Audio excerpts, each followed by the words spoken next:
Assalamualaikum warahmatullahi wabarakatuh. Jumpa lagi dengan saya Tama dalam Ada Apa Gerangan Season 2. Bagaimana kabar kalian? Semoga selalu diberikan kesehatan dan juga rezeki yang cukup. Episode kali ini saya mempunyai beberapa cerita yang berhubungan dengan rumah angker atau kos angker. Pokoknya bangunan yang angker-angker yang sudah dibagikan oleh sahabat-sahabat Ada Apa Gerangan untuk kita dengarkan bersama-sama. Bagi teman-teman yang juga punya pengalaman mistis, bisa juga dibagikan ke sini melalui email kami di adaapagerangan20@gmail.com. Sekarang langsung saja kita simak cerita yang pertama, yang kali ini dibagikan oleh Mbak Ani dari Prambanan. Seperti apa ceritanya? Langsung saja kita simak. Teman-teman Ada Apa Gerangan, ceritanya mulai dari sini.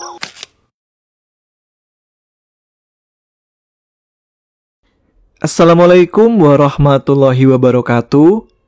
Ini bukan sekedar cerita. Ini adalah memori tentang ketakutan, tentang perjuangan seorang ibu dan istri yang diuji oleh hal-hal di luar nalar. Ini adalah kisah tentang batas antara dunia nyata dan gaib yang kabur di balik dinding-dinding rapuh sebuah kamar kos. Perkenalkan, nama saya Ani, dan ini adalah kisah saya. Dulu, saya dan suami saya yang bernama Budi adalah sepasang insan yang dikenal gigih. Kami percaya bahwa keringat dan kerja keras adalah satu-satunya jalan menuju kehidupan yang lebih baik. Kami sudah dikaruniai 2 orang anak, seorang putra dan seorang putri, yang menjadi sumber kekuatan dan motivasi kami. Hingga pada suatu titik, jalan hidup membawa saya pada sebuah keputusan besar. Sebelumnya, jauh sebelum saya mendapatkan pekerjaan di Palur, saya sempat bekerja di Bekasi. Saat itu tahun 2007, dan saya mengikuti kakak saya yang bekerja di dunia perfilman. Kakak saya dan teman-temannya terlibat dalam produksi film. Kebetulan, karena kru mereka kekurangan pemain dan peran figuran, saya pun didapuk menjadi admin plus talent. Pengalaman itu sangat unik, bekerja di belakang layar sekaligus merasakan sorotan kamera, meskipun hanya sejenak. Namun setelah syuting berakhir dan proyek itu selesai, saya merasa sudah saatnya kembali ke kampung halaman. Saya pun memutuskan pulang ke Prambanan, berkumpul kembali bersama keluarga. Di Prambanan, saya mendapatkan tawaran pekerjaan baru yang sangat menjanjikan. Saya diterima di sebuah kantor di daerah Palur, Karanganyar, sebagai marketing. Jabatan itu menjanjikan gaji yang lebih besar dan prospek karir yang cerah. Sebuah kesempatan emas yang tak bisa kami lewatkan. Tapi masalahnya, rumah kami berada di Prambanan, sebuah kota yang berjarak sangat jauh dari Palur. Ya, mungkin jika ditempuh dengan motor, perjalanan bisa memakan waktu hingga 2 jam. Itu pun kalau jalanan lancar. Kalau macet, ya bisa lebih lama lagi. Mustahil bagi saya untuk pulang pergi setiap hari. Jadi dengan berat hati, kami memutuskan untuk mencari kos di dekat kantor saya. Anak-anak kami titipkan pada kakek dan neneknya. Seorang teman saya, sebut saja namanya Diah, yang bekerja di kota yang sama, membantu mencarikan tempat kos. Ia menemukan sebuah kamar yang letaknya strategis, hanya beberapa menit dari kantor saya, dan harganya sangat terjangkau. Lingkungannya pun terasa adem dan tenang, banyak pepohonan rindang di sekitarnya. Namun saat pertama kali melangkah masuk, saya merasakan sesuatu yang aneh. Suhu di dalam kamar itu begitu dingin, jauh lebih dingin dari kamar-kamar lain yang saya lihat. Bukan dingin yang biasa, tapi dingin yang menusuk.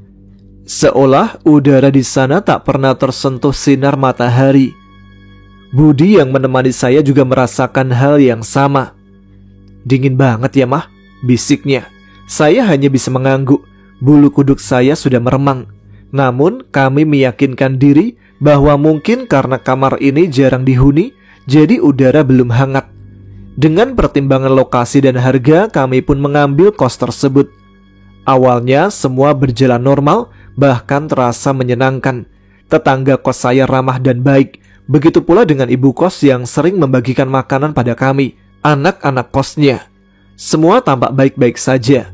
Sampai genap 1 bulan saya tinggal di sana, Malam itu saya tidur seperti biasa, lelah setelah seharian bekerja. Tiba-tiba saya merasa tubuh saya seperti tertindih. Dada terasa sesak dan saya tidak bisa bergerak sedikit pun. Ini bukan pengalaman pertama, tapi rasanya jauh lebih kuat. Saya berusaha berteriak memanggil Budi yang tidur di samping saya. Namun suara saya seolah tertahan di tenggorokan. Saya merasa sudah berteriak sekuat tenaga, tapi Budi tetap terlelap pulas. Matanya tertutup rapat, nafasnya teratur, seolah tidak mendengar jeritan tanpa suara saya. Dalam keadaan yang tak berdaya itu, saya membuka mata. Kegelapan kamar itu seakan memiliki wujud. Di atas tubuh saya duduk sesosok bayangan hitam yang berbulu lebat. Matanya menyala merah dan bibirnya menyeringai menakutkan. Saya merasa seperti dicekik. Nafas saya menjadi pendek dan berat. Saya panik, berusaha memberontak, namun tubuh saya terkunci. Tiba-tiba, dari sudut kamar muncul sosok mendiang ayah saya. Wajahnya teduh, namun sorot matanya tegas. Ia membawa sebuah tongkat. Yang saya kenal betul adalah tongkat kesayangannya. Tanpa ragu, sosok ayah itu mengayunkan tongkatnya dan memukul makhluk hitam tersebut. Makhluk itu melengking pelan, lalu lenyap dalam sekejap. Ayah saya tersenyum tipis, lalu sosoknya pun ikut memudar, meninggalkan saya sendirian dalam hening yang mencekam. Akhirnya saya terbangun dengan nafas terengah-engah dan keringat dingin membanjiri sekujur tubuh saya. Jantung saya berdetak kencang, seolah baru saja menyelesaikan lari maraton. Saya kemudian membangunkan Budi. "Mas, bangun!" Mas Budi terbangun, matanya mengerjap. Saya menceritakan semua yang terjadi dari awal sampai akhir.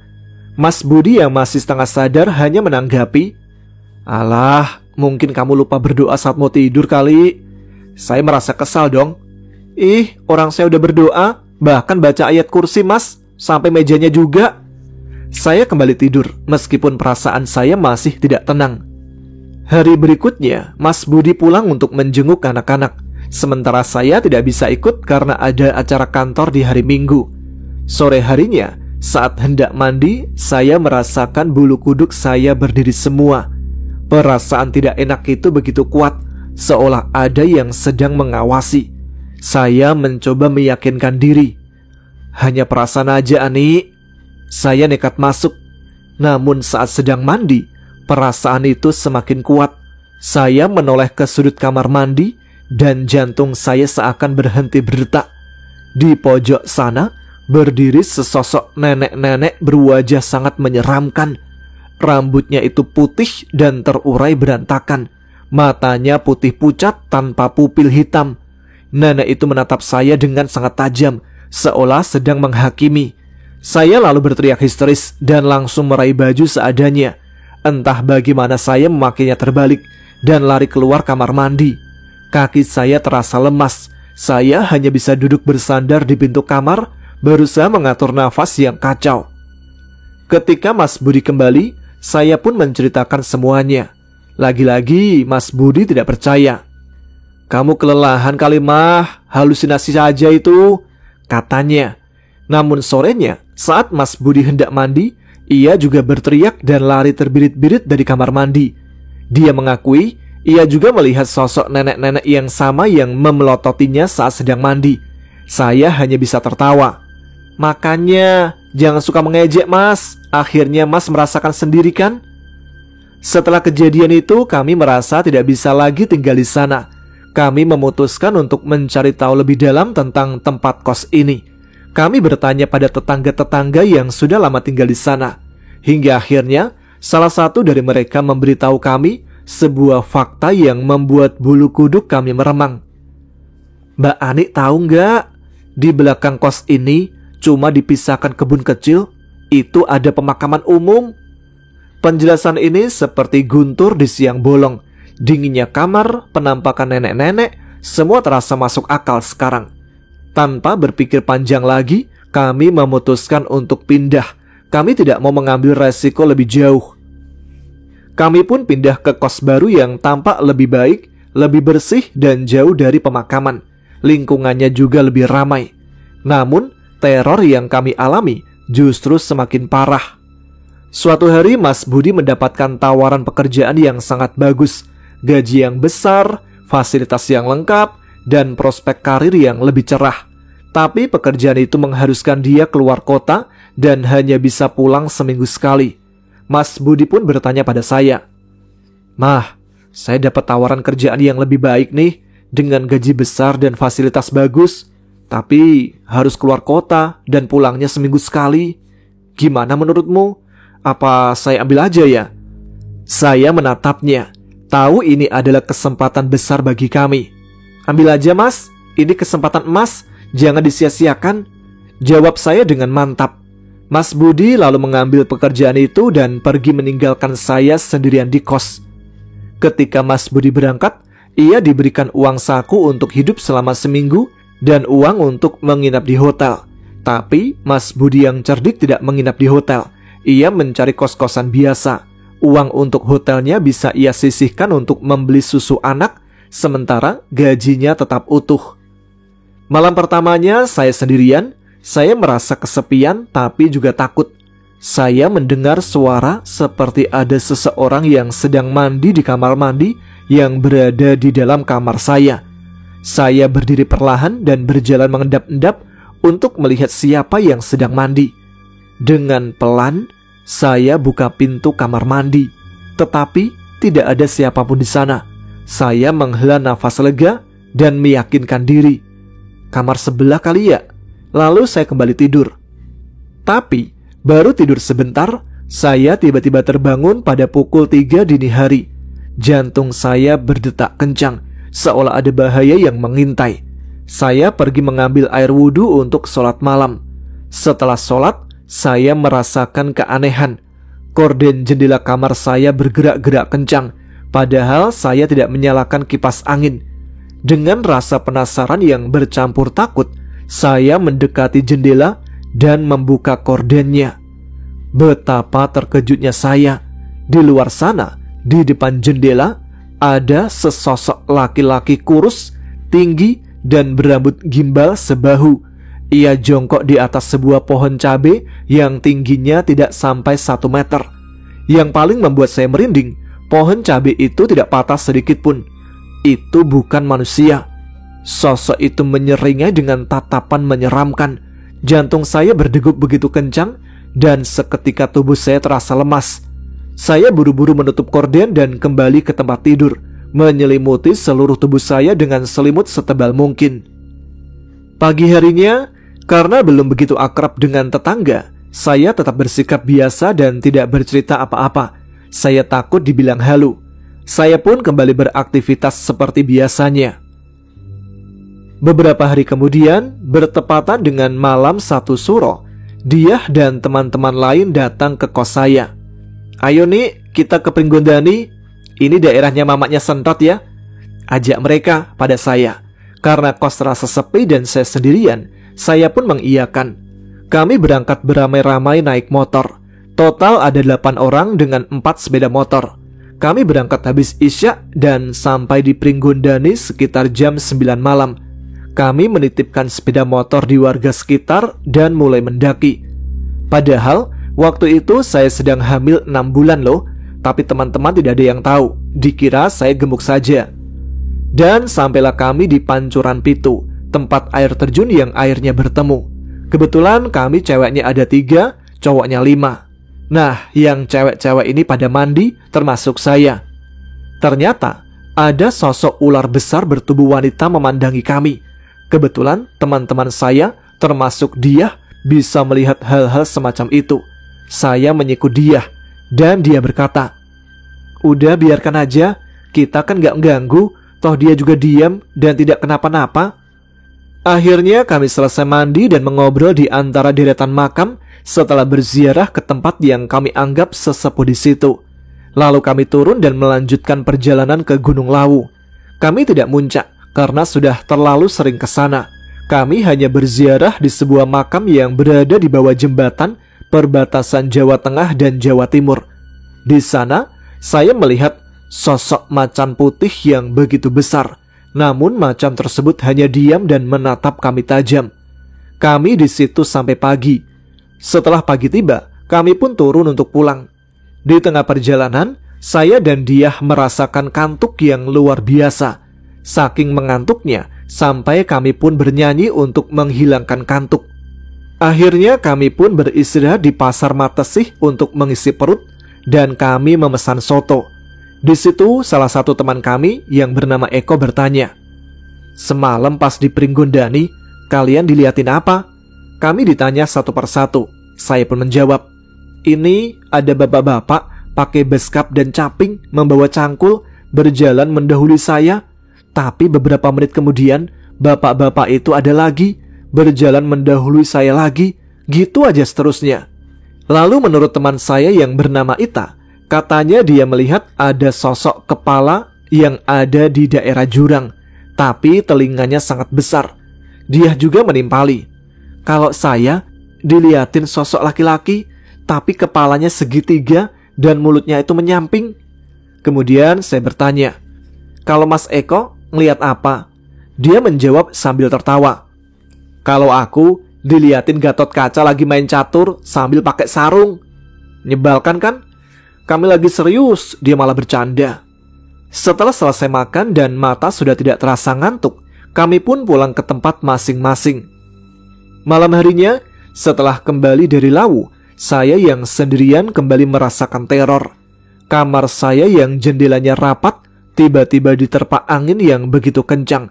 Buku-buku di atas lemari sampai berserakan saking kencangnya angin tersebut. Tiba-tiba saya melihat sinar kekuningan. Awalnya sinar itu kecil seperti kunang-kunang, tapi saya liatin terus-terusan. Tiba-tiba sinar itu jadi besar, besar dan semakin besar, menyilaukan mata, dan terbentuklah siluet wanita dengan pakaian keraton dan mahkota kecil di atas kepalanya. Wanita itu benar-benar cantik banget malah, dengan kulit kuning langsat dan berperawakan langsing. Wanita itu berdiri di depan saya sambil menari dengan indah hingga saya pun terpukau. Tiba-tiba, si wanita itu mengeluarkan selendang berwarna kuning emas dan melemparkannya kepada saya. Secara refleks, saya menangkap selendang tersebut dengan tangan kiri. Dan tiba-tiba, selendang tersebut menghilang begitu saja setelah saya tangkap. Akhirnya wanita itu pun menghilang begitu saja. Seketika saya tersadar. Apa itu tadi? Apa saya mimpi? Tapi saya belum tidur. Nggak tahulah, mending tidur aja. Namun teror tak berhenti sampai di situ.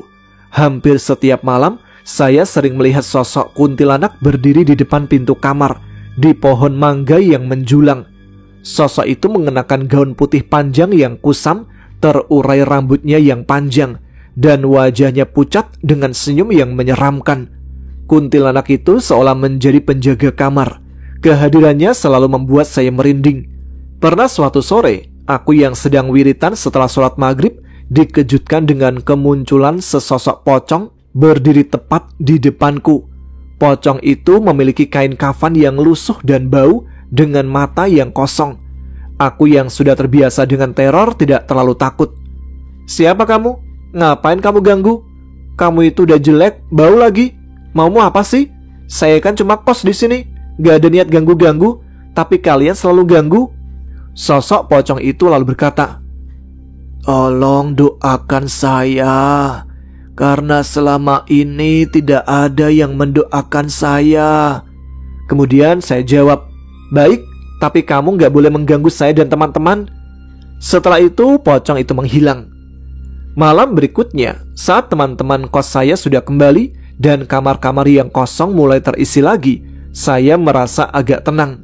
Namun saat tidur, saya kembali mengalami ketindihan. Kali ini, saya melihat anak-anak kecil begitu banyak memenuhi kamar saya. Lalu muncul sebuah tangan tanpa kulit yang hanya terdiri dari tulang dengan kuku panjang mencekik. Saya tak bisa bernafas dan berteriak sekeras-kerasnya. Tiba-tiba, saya mendengar pintu kamar saya digedor-gedor. Akhirnya saya terbangun.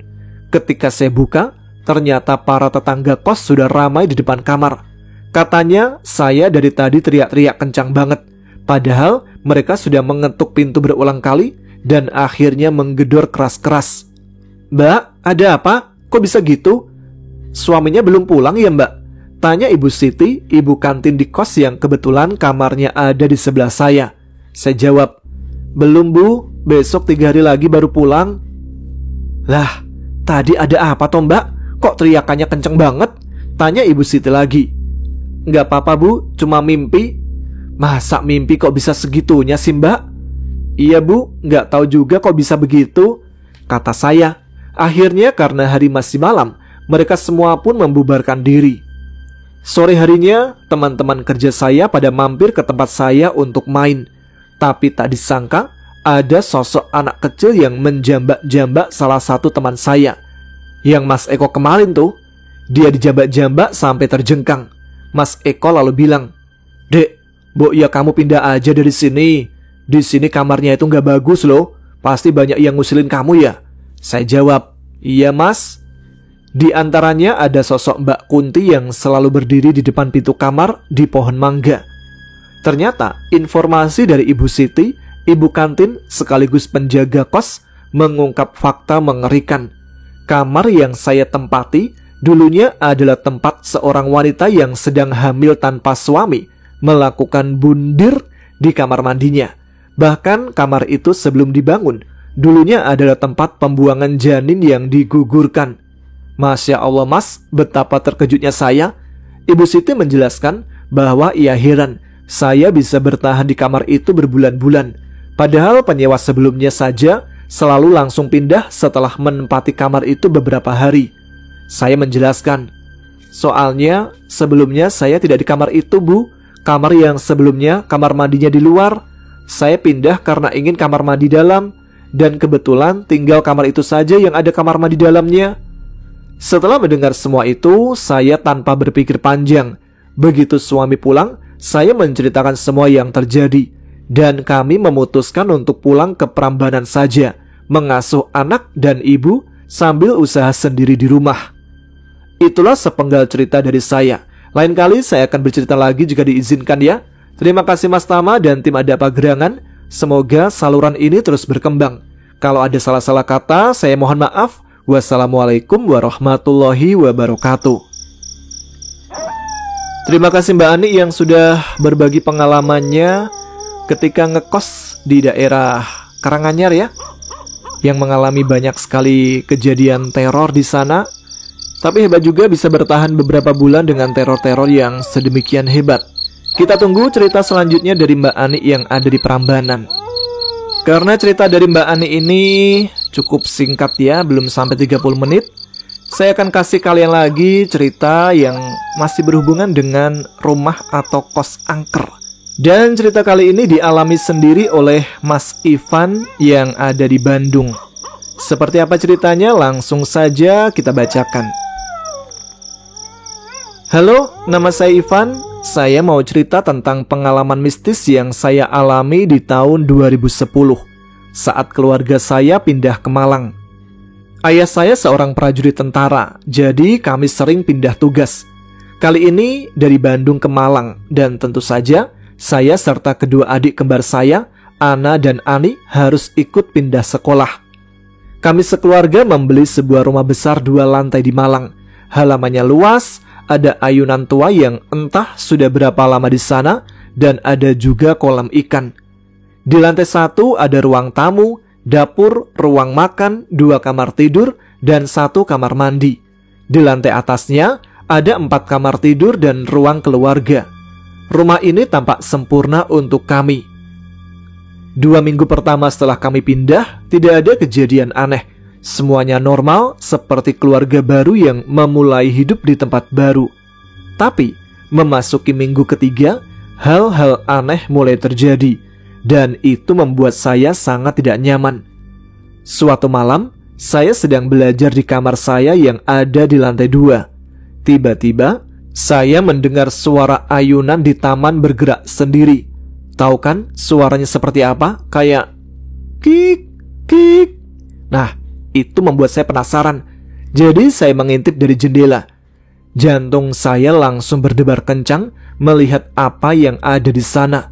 Di ayunan itu duduk sosok tinggi bersisik dengan gigi bertaring. Dia terlihat sedang memakan sesuatu. dan ada darahnya yang menetes-netes.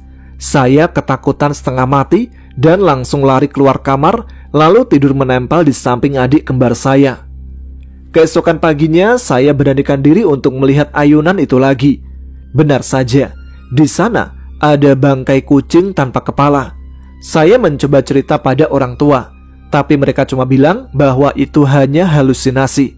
Mereka tidak percaya pada hal-hal seperti itu. Beberapa minggu kemudian, pacar saya yang bernama Hana berkunjung ke rumah. Hana ini memang berbeda. Bisa dikatakan orang-orang biasa menyebutnya itu indigo. Begitu masuk rumah, dia langsung terlihat tidak nyaman. Dia bilang, "Van, rumah ini banyak banget sosoknya dan mereka bisa membahayakan kalian." Hana bahkan menyarankan kami sekeluarga untuk pindah saja. Saya mencoba lagi meyakinkan orang tua, tapi tetap saja mereka tak percaya. Ya masa iya sih kita baru pindah membeli rumah baru terus disuruh pindah lagi? Melihat saya yang frustasi dan orang tua yang tidak juga percaya, Hana akhirnya menarik saya ke samping dan berbisik. Suaranya terdengar berat dan sedikit bergetar, seolah dia melihat sesuatu yang tidak bisa saya lihat. "Van, rumah ini auranya gelap sekali," katanya dengan mata menerawang. Aku bisa merasakan sejarahnya. Dulu, tempat ini bukan sekedar rumah biasa. Ini adalah tempat di mana perjanjian pesugihan dilakukan. Saya menatapnya penasaran, meminta dia melanjutkan. "Pemilik sebelumnya, mereka melakukan pesugihan di sini. Aku bisa melihat bayangan ritual-ritualnya. Mereka sepertinya butuh kekayaan dan kekuasaan, dan untuk itu mereka harus memberikan tumbal. Mereka melakukan perjanjian dengan makhluk-makhluk dari dunia lain. Yang kamu lihat di ayunan itu mungkin salah satunya." Nafas saya langsung tercekat. "Tumbal? Apa maksudnya?" Hana menghela nafas panjang. "Tumbal itu biasanya jiwa, Van.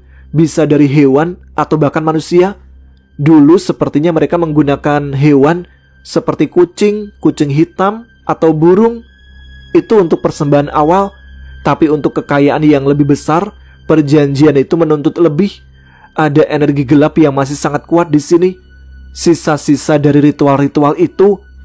Mungkin makhluk-makhluk ini masih ada karena perjanjian itu belum sepenuhnya putus, atau mereka merasa memiliki hak atas tempat ini karena pernah diberi sesajen di sini." Hana lalu menatap saya dengan tatapan serius. "Mereka yang melakukan pesugihan itu, Van, biasanya di awal akan sangat makmur, tapi lama-kelamaan tumbal yang diminta akan semakin besar, sampai-sampai keluarga mereka sendiri yang harus jadi tumbal. Rumah ini bisa dikatakan sudah tercemar. Makanya aku merasa gak nyaman.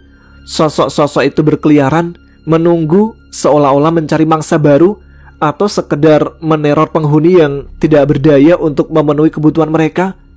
Mereka mau tumbal." Penjelasan Hana membuat bulu kuduk saya merinding. Sekarang saya tahu mengapa ada bangkai kucing tanpa kepala dan mengapa ada sosok mengerikan di ayunan. Itu bukan hanya sekedar hantu biasa, tapi makhluk yang terikat pada ritual gelap. Puncaknya terjadi pada suatu malam. Saya bermimpi. Dalam mimpi itu, saya tersesat di sebuah kuburan tua bersama Ana dan Ani, dua adik kembar saya.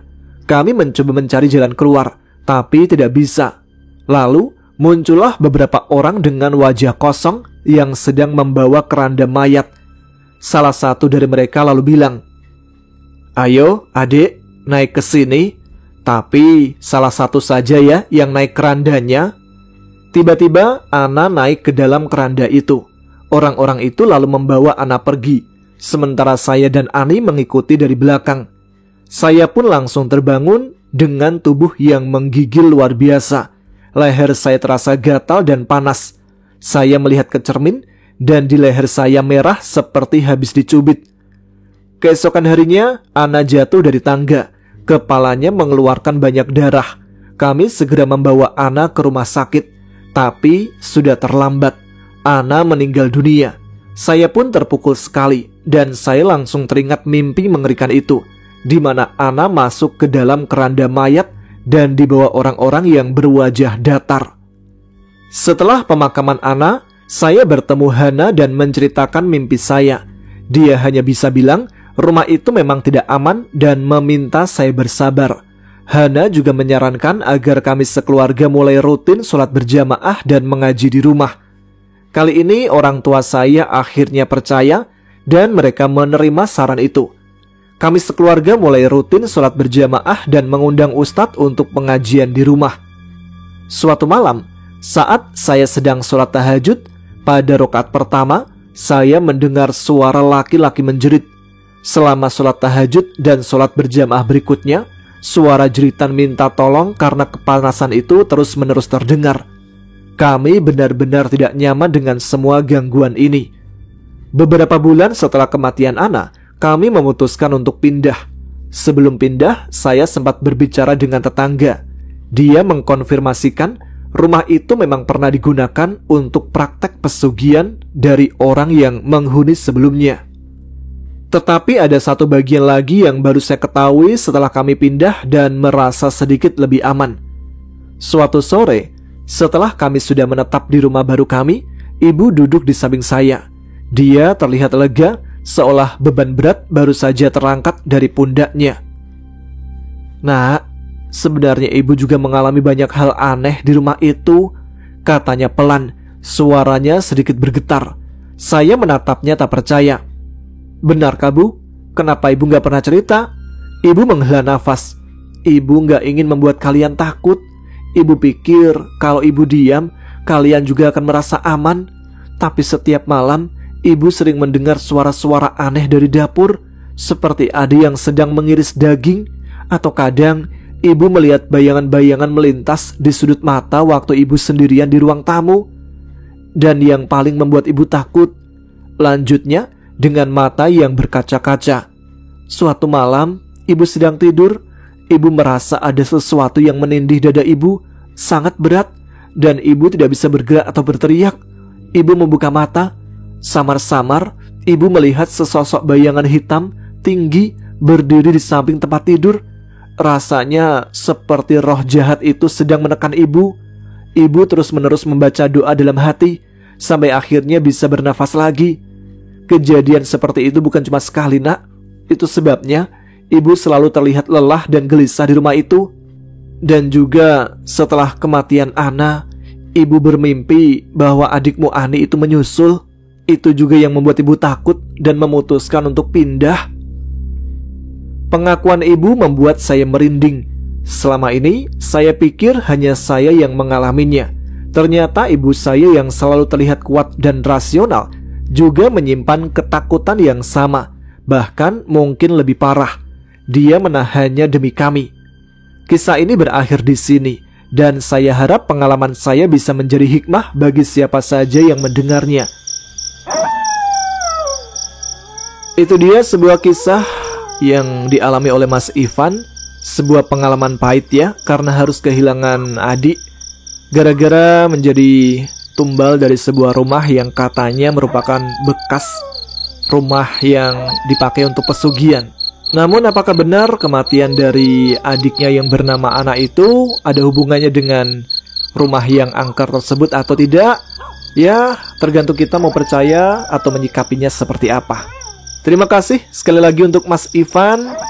Dan sebelum kita akhiri segmen episode kali ini, masih ada satu lagi nih cerita yang bisa saya bacakan. Tentunya masih berkaitan dengan sebuah rumah angker atau kos-kosan yang angker. Dan di sini sebuah cerita yang dialami oleh Mas Danan. Bukan Danan Cahyo ya, tapi ini namanya emang Danan aja. Seperti apa ceritanya? Langsung saja kita simak. Teman-teman, ada apa gerangan? Ceritanya mulai dari sini. Halo, perkenalkan, saya Danan. Cerita ini terjadi sekitar tahun 2011 atau 2012, waktu saya masih SMA. Saat itu kami sedang libur panjang dan jujur kami bosan banget di rumah masing-masing. Kami pengen cari suasana baru, tantangan, dan yang pasti tempat untuk main game semalaman tanpa gangguan orang tua. Setelah diskusi panjang, akhirnya ide dari Rido muncul, yaitu menginap di rumah tua milik Pak Budi, paman saya. Rumah itu sudah ada sejak zaman Belanda, walau sudah direnovasi dan tidak dihuni lagi. Tapi banyak warga sekitar bilang kalau rumah itu angker banget. Sering terlihat penampakan kuntilanak, pocong, atau lelembut lainnya. Tapi justru karena cerita horor itu, kami jadi semakin penasaran dan tertantang untuk membuktikan sendiri. Suatu malam sekitar jam 10, saya, Rido, dan Fajar tiba lebih dulu di rumah Pak Budi. Kami membawa PlayStation. Niatnya sih mau main semalaman. Sambil menunggu teman-teman lain datang, Rido yang lagi bucin banget sama pacarnya yang bukan orang Jawa nih ya, tiba-tiba meminta kami bernyanyi lagu Lingser Wengi untuk direkam untuk pacarnya. Kami pun nurut, kita nyanyi bertiga. Tapi pas rekaman itu diputar ulang, kami kaget setengah mati. Ada suara wanita ikut bernyanyi di rekaman itu. Padahal kami bertiga laki-laki semua. Karena ketakutan, kami langsung lari masuk ke rumah. Kami sepakat kejadian ini tidak boleh diceritakan pada teman-teman lain agar mereka tidak ikutan takut. Saat kami asik main PS, tiba-tiba saya merasa tidak enak badan. Kepala saya pusing dan badan saya lemas. Suasana ruangan juga jadi berbeda. Pengap banget rasanya. Karena gerah, saya diam-diam keluar rumah lewat pintu samping dapur. Saya jongkok sekitar 1 meter dari pintu sambil memijat-mijat kepala saya. Di depan rumah itu ada sebuah pohon, malah ada beberapa pohon. Salah satunya pohon besar yang konon sudah ada sejak dulu. Tiba-tiba mata saya menangkap sesuatu. Segumpal rambut panjang terurai sampai ke tanah. Rasa penasaran mengalahkan rasa takut saya. Saya memberanikan diri untuk melihat ke atas pohon. Dan saat itulah saya melihatnya. Sosok wanita berambut panjang dengan wajah hancur dipenuhi belatung, matanya melotot, dan darah segar mengalir dari mulutnya. Dia sedang tersenyum menatap saya. Tubuh saya seketika kaku, gak bisa bergerak sama sekali. Tidak lama kemudian, Rido memanggil saya dari dalam rumah. Saya gak bisa jawab karena tenggorokan saya tercekat. Rido terkejut melihat apa yang saya lihat. Dia pun langsung teriak dan mencoba menarik tangan saya. Tapi rasanya berat banget, seperti ada yang menahan saya. Karena kesulitan, Rido balik lagi masuk ke rumah, meninggalkan saya sendirian di sana. Saya mendengar Rido berteriak di dalam rumah. Dan tak lama kemudian, dia dan teman-teman lain datang. Rido dan Fajar melirik ke arah pohon besar itu. Sementara teman-teman lain langsung mengangkat saya dan membawa saya masuk. Setelah dikasih minum, mereka bertanya pada saya.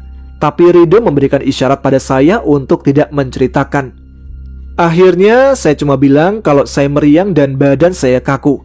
Saya pun dibiarkan istirahat di kamar belakang, ditemani Rido dan Fajar. Kami bertiga masih terjaga dalam keheningan yang mencekam. Tiba-tiba terdengar suara pintu digebrak. Kami saling pandang, bertanya-tanya apakah ada yang belum tidur. Fajar mengecek dan ternyata lampu sudah mati. Lalu terdengar suara benda terjatuh dari atas genting. Rido mengintip keluar jendela dan melihat pohon-pohon bergoyang di kanan dan ke kiri seperti badai. Padahal tidak ada angin kencang. Fajar yang ikut mengintip juga kaget dan ketakutan. Fajar bilang, "Nan, Doh, kayaknya kita bikin salah nih." Pintu kamar tiba-tiba terbuka, membuat kami terkejut. Tidak ada jawaban ketika Fajar bertanya siapa di sana. Kemudian terdengar suara wanita melengking keras memenuhi telinga kami. Saya menutup telinga dan merem, menggenggam erat kedua teman saya. Suara teriakan dari salah satu teman yang tidur di kamar depan membuat saya membuka mata. Teman saya itu lari dan langsung naik ke ranjang. Dia bilang dia kebelet kencing. Dan pas keluar rumah, dia melihat kuntilanak. Tawa kuntilanak itu kembali membahana. Rido pun menyarankan untuk menelpon Pak RW, orang yang merawat rumah ini. Tapi Pak RW saat itu tidak mengangkat teleponnya. Fajar mengusap wajahnya. Dia ketakutan sekali. Fajar lalu menyarankan kami untuk berdoa. Dan setelah kami bertiga membaca surat-surat pendek, suasana sedikit membaik. Tidak ada lagi kejadian aneh, kecuali derap langkah kaki dan suara berisik dari luar rumah. tapi pas diintip tidak ada siapa-siapa. Ketika waktu subuh tiba, kami berani keluar kamar dan menemukan barang-barang berserakan di rumah, seperti karpet terlipat sembarangan dan pakaian berserakan. Saya yakin itu ulah makhluk lain. Setelah beres-beres sedikit, kami pindah ke rumah Fajar untuk numpang tidur.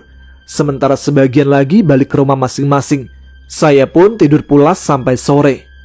Malamnya, saya dan Fajar pergi ke rumah Pak RW dan menceritakan semua yang kami alami semalaman. Pak RW cuma tertawa dan bilang kalau makhluk itu mungkin cuma pengen kenalan sama kami. Saya kesel banget dong dengernya. Makhluk itu gak punya akhlak. Anehnya cuma saya, Fajar, Rido, dan Bima yang diganggu, sementara teman-teman lain enggak. Sejak kejadian itu, kami tak pernah lagi menginap atau sekedar nongkrong di rumah tersebut. Tapi sekarang rumah itu dan kebun di sebelahnya tidak seseram dulu, karena sudah dihuni oleh orang yang menggunakannya untuk usaha. Nah, itu dia cerita terakhir untuk malam ini, sebuah cerita yang dialami oleh Mas Danan. Terima kasih untuk Mas Danan, Mbak Ani, dan juga Mas Ivan yang sudah membagikan pengalamannya yang berkaitan dengan rumah angker. Bagi teman-teman yang juga punya pengalaman serupa atau pengalaman yang mistis, horor, dan mengerikan, bisa juga dikirimkan ke email kami di adaapagerangan20@gmail.com supaya saya bisa juga membacakannya di sini. Terima kasih untuk kalian semua yang sudah menyimak. Kita jumpa lagi di episode selanjutnya dengan saya Tama tentunya. Tetap semangat, jaga kesehatan. Wassalamualaikum warahmatullahi wabarakatuh.